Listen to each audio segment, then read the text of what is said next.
안녕하십니까. 청년 보수정치 퇴근TV입니다. 오늘도 우리 자유민주주의를 수호하며 우리 보수의 미래, 우리나라가 정말 올바른 길을 가고 있는지 이 정치권에 있어 크나큰 관심을 가지고 살펴봐야 한다라고 생각을 합니다. 저는 정치평론가로서 매일같이 정말 키포인트, 우리가 꼭 알고 넘어가야 할 그러한 소식을 우리 퇴근TV 가족분들에게 전해드리고 있는데요. 아마 정치에 관심 없는 분들, 제가 뭐라고 말씀드렸죠? 그러한 분들은 가장 저열한 인간으로부터 지배를 받게 됩니다. 그렇기 때문에 그로부터 벗어나기 위해서는 지금의 흐름, 정치 공세에 따라 어떠한 스탠스로 흘러가는지 정도는 참고할 필요가 있다라고 말씀을 드릴 수가 있겠습니다. 그래서 오늘 전해드릴 소식은 상당히 황당하면서도 어이가 없는 뉴스를 하나 짚어보려고 합니다. 때는 바로 지난해 말이었죠. 국회에서 벌어진 대통령실 특수활동비, 바로 많은 분들이 아실 겁니다. 빵원 삭감 사건. 그때 어떤 일이 있었냐면요. 배경을 간단하게 말씀을 드리자면 더불어민주당이 주도한 국회 예산심의에서 윤석열 정부의 대통령실 특수활동비 예산을 전액 삭감을 했습니다. 그러니까 어떻게 보면 빵원 처리되는 초유의 일이 벌어졌었거든요. 근데 그 당시 민주당이 뭐라고 이야기했냐면 불투명한 돈이다. 어디에 쓰이는지 국민이 알 수 없으니 삭감해야 한다. 이렇게 이야기를 합니다. 그 당시 이재명 대표는 이런 돈 없다고 살림 못한다라는 건 어이없는 이야기다. 또 이렇게 이야기를 하고, 박찬대 원내대표 또한 특활비 없이도 국정은 굴러간다. 이렇게 이야기를 합니다.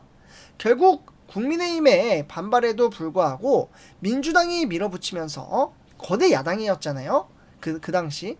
그러면서 이제 대통령실 특활비는 그의 예산안이 무려 빵원 전액 삭감이 됐었습니다. 근데 이 얘기 왜 할까요? 불과 반년이 지난 지금 갑자기 민주당이 말을 바꿉니다. 국정 운영에 필요하니 특활비를 다시 증액해야 한다. 이렇게 이야기를 하면서 처음 말씀드렸다시피 황당하죠. 도대체 어떻게 된 걸까? 더불어민주당이 지난 윤석열 정부 시절 전액 삭감했던 대통령실 특수활동비, 이걸 갑자기 원활한 국정 운영을 위해서는 증액을 하자라고 이야기를 하고 있습니다.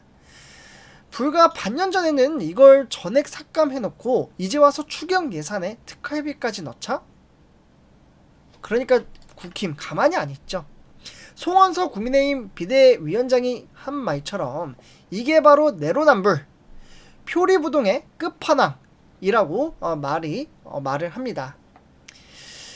이런 이제 상황에서 제 입장에서는 정말 국민을 우습게 여기는 게 아니고서야 이런 말 바꾸기를 이렇게 정말 대놓고 할 수 있는지 이해할 수가 없습니다. 이재명 대통령은 당시 이것 때문에 살림 못하겠다는 건 당황스럽다라고 했고, 박창대 의원도 특활비 없이는 국정 마비되지 않는다라고 소리쳤습니다. 그랬던 분들이 지금은 살림이 안 된다? 국정이 마비된다. 이렇게 이야기를 하니 정말 코미디도 이런 코미디가 없습니다. 국정은 말과 보여주기로 되는 게 아닙니다. 논리와 원칙, 그리고 일관성이 필요합니다. 그런데 지금 보세요. 전에는 삭감하자더니 지금은 다시 증액? 전에는 국정 안 마비된다 라고 하더니 지금은 살림이 안 된다. 이렇게 이야기를 합니다.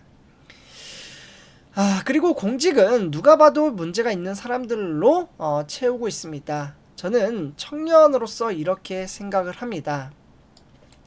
이런 인사와 정책 기조로는 미래를 책임질 수 없다.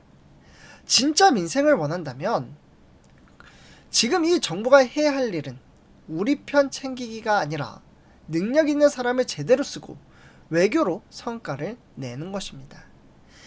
그래서 이렇게 좀 말씀을 드리고요. 결국 국민의힘이 안철수 의원을 혁신위원장으로 세운 것은 아마 좋아하시는 분들도 계실 거고 좀 싫어하시는 분들도 계시겠지만 뭐가 되든 좀 실질적인 변화를 좀 만들어 주셨으면 좋겠다라는 생각을 좀 하고 있습니다.